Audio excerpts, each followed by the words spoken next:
মসজিদের ফান্ডের গচ্ছিত টাকা দিয়ে এলাকাবাসীর জন্য ইফতার আয়োজন করা যাবে কি না? গুরুত্বপূর্ণ প্রশ্ন রমাদান এসছে। মসজিদের তহবিলের টাকা দিয়ে এলাকাবাসীর জন্য বা মসজিদের মুসল্লিদের জন্য ইফতারের কোনো আয়োজন করা যাবে না। কারণ মসজিদে সাধারণত মানুষ যে টাকা দেয় সেটা মসজিদে ইফতার আয়োজনের জন্য দেয় না, সেটা দেয় মসজিদের নির্মাণের জন্য, মসজিদের বেতন ভাতা, মসজিদের যে রুলিং কস্ট খরচ আছে সেগুলো নির্বাহ করবার জন্য। অতএব যেই জন্য দাতারা টাকা দেন সেই কাজেই টাকাটা ব্যয় করতে হবে। যেহেতু মসজিদে ইফতারের আয়োজনের জন্য সাধারণত মসজিদে টাকা দেওয়া হয় না, দান বাক্সে বা জেনারেল ফান্ডে যে টাকা দেওয়া হয় সেটা ইফতার আয়োজনের জন্য দেয় না কেউ, সেজন্য সেটাকে এই কাজে ব্যবহার করা যাবে না।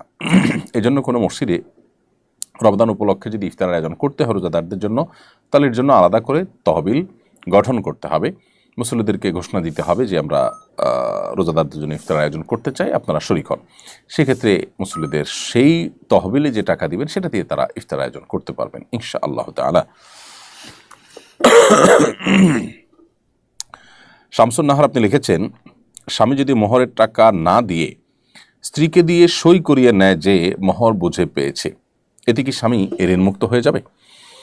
বোন শামসুন নাহার, স্বামী যদি মোহরের টাকা স্ত্রীকে না দিয়েই সই নেয়, এই সই নেওয়াটা জোরপূর্বক হতে পারে, প্রতারণা করে হতে পারে, এরকম যদি কোনোভাবে সই নেয় তাহলে এতে স্বামী দায়মুক্ত হবেন না। কেন দায়মুক্ত হবেন না? কারণ হলো এই সই নেওয়াটা তো সন্তুষ্ট চিত্তে নয়।